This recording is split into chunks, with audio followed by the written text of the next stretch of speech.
I am living the dream, my friend. It is amazing. I'm getting to do what I've always wanted to do, be a broadcaster in combat sports. This is what I've always wanted to do, and it's very cool to meet fans and for people to, you know, appreciate your work and recognize you. It's mind-blowing. Did it feel a little weird the first time you started to get that, you know, where people were recognizing you and, you know, for broadcasters, you're not the people that are in the cage doing it. It was flattering. You know, I've always been into like getting autographs and meeting. You know, I used to go to baseball games 3 hours early to get autographs, things like that. So it was very flattering that now I was on the opposite side. And I always remember the guys who were nice to me and who were kind of mean to me and who blew me off. So I always try to talk to people. And I'm a fan. I'm just, you know, I live and breathe this stuff. Trust me. I mean, it's my life. So it's very cool to be around people who love it as much as I do. So at first it was like, wow, you actually know who I am, you know, especially when we're outside of like an MMA event and I'm just like walking in New York. That's bizarre, but I wouldn't trade it for anything. Tell us a little bit about the MMA Hour. Good show. We get to watch it. You know, we don't just get to see it. How did that all come about?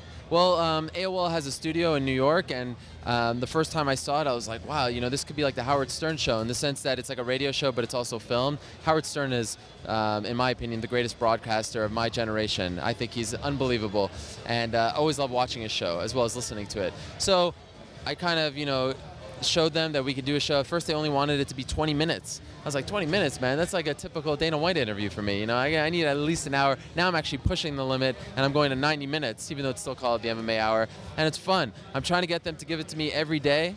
So if you're out there and you like it, please contact your local AOL provider. Tell them you want the MMA Hour every single day, because I think it could be on every day. There's enough to talk about, enough people to interview.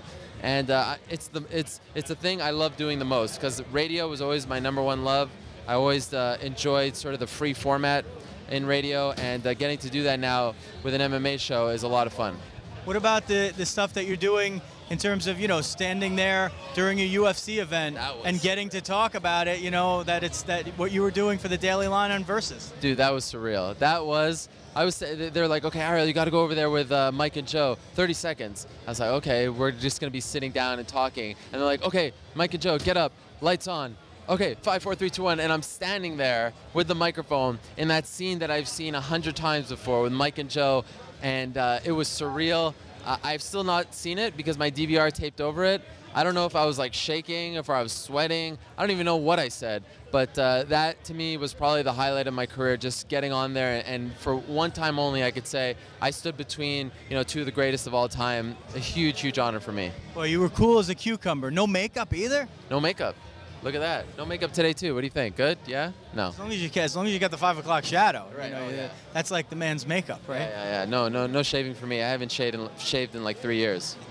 What else can we look forward to from you on MMA fighting and Versus as well? Yeah, well, I appear on the Daily Line on Versus. That's a nightly show, 11 p.m. Eastern, and very cool show because they talk about all kinds of sports, but also MMA, and I think that's good for MMA to be in that discussion. So I appear there when they do post-fight shows. You know, that's why I was on that UFC broadcast. MMA fighting, same old videos. You know, we're here at UFC 118, obviously going to be at 119, 120 in the UK. I know a lot of UK fans out there. We're going to be there too at that expo. So just the same old, and I hope it never ends, man. If it all just stays this way, and even if it ends tomorrow, I have lived my dream, and I'm just having so much fun. That's Ariel Helwani, and the dream is not going to end, I think, for a long time. That's just my opinion, but I think a lot of people out there share my opinion as well. Joe Rizzo for MMA Diehards.